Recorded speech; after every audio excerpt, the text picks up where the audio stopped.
Today we'll review the Xenith, the flagship road bike from Xenith in 2004. This example is a 55 cm with the original look, all carbon fiber fork, and 10-speed Dura-Ace.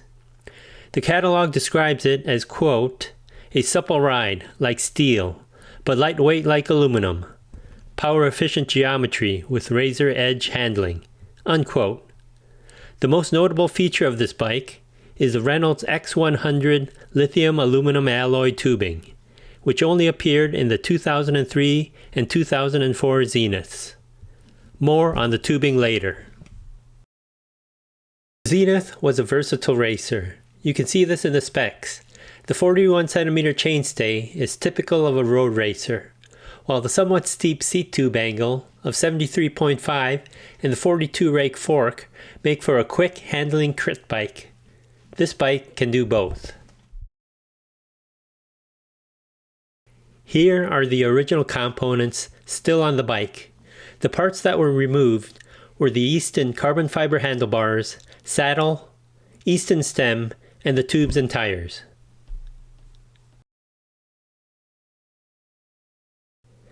And now for the weigh-ins. This is a lightweight vintage frame, 1,455 grams or 3.23 pounds. The fork weighs in at 362 grams or 0.80 pounds. The bike without pedals but with Continental Ultrasport 28C tires weighs in at 8.0 kilograms or 17.77 pounds. Will Continental Ultrasport 28C tires fit? In the back, yes, but unfortunately not in the front. 25C fit just fine.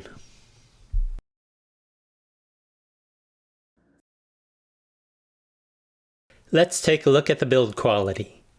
The first thing that pops out are the welds. They're minimally sanded and finished, and you can see the mountain bike roots of the Xenith brand with the lumpy welds. They definitely don't have the smooth, seamless look of vintage Cannondales or Kleins, but the paint looks good, and there's a metallic sparkle to the orange. Some standout features include a replaceable rear dropout hanger, flared chain stays, hourglass seat stays, a biaxially ovalized down tube, and an ovalized top tube at the joint with the head tube. A chunky gusset at the underside of the down tube head tube junction reinforces the stiffness of the frame, but looks a bit ugly and out of place.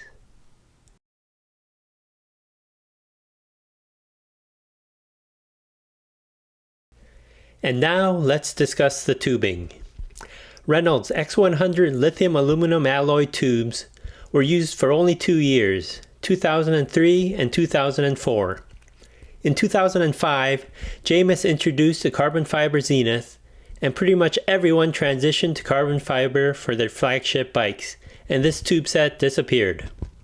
As far as I know, this was the only road bike to have used Reynolds X100. So the question is, what does this unique alloy contribute to the ride, if anything?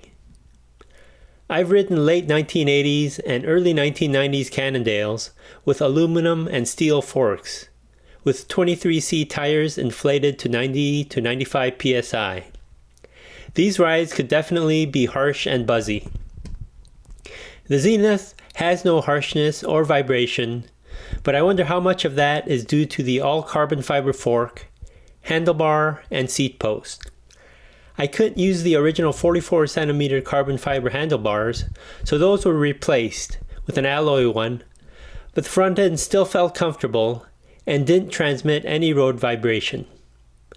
My hunch is the all carbon fiber fork is doing its job damping small bumps and road buzz. So it's anyone's guess whether the Reynolds X100 is marketing hype or if there's anything special about it. Perhaps in the future I might update this video with a swap of the look fork for a steel one, and see if that makes a difference. Now, onto the ride. For someone used to a relaxed road geometry, the steering may feel twitchy, but after a short ride I got used to it.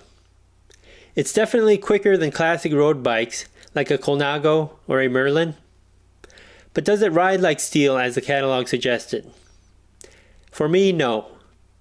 To me it rides like well-damped aluminum. There's no springiness to the ride. On the other hand, it's a lot more stiff than most vintage steel, excluding beefy tube sets like Columbus Max. There's very good power transfer when out of the saddle climbing and sprinting, with zero chain rub. But keep in mind that I weigh 155 pounds or 70 kilograms.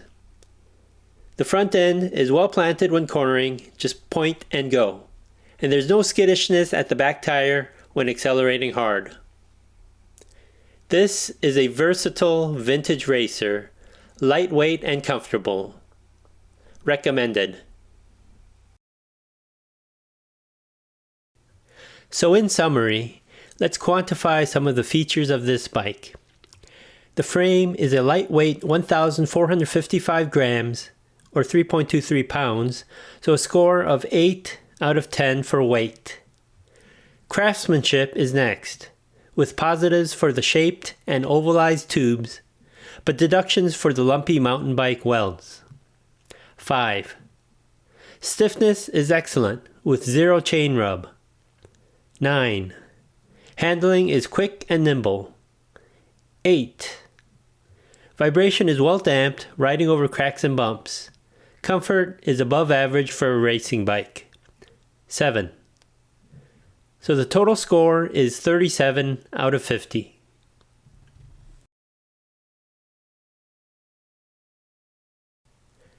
Since this is the first review on this channel, the Xenith is number 1 by default. But we do currently have 12 bikes in the pipeline, so the leaderboard should fill out soon. Thank you for watching.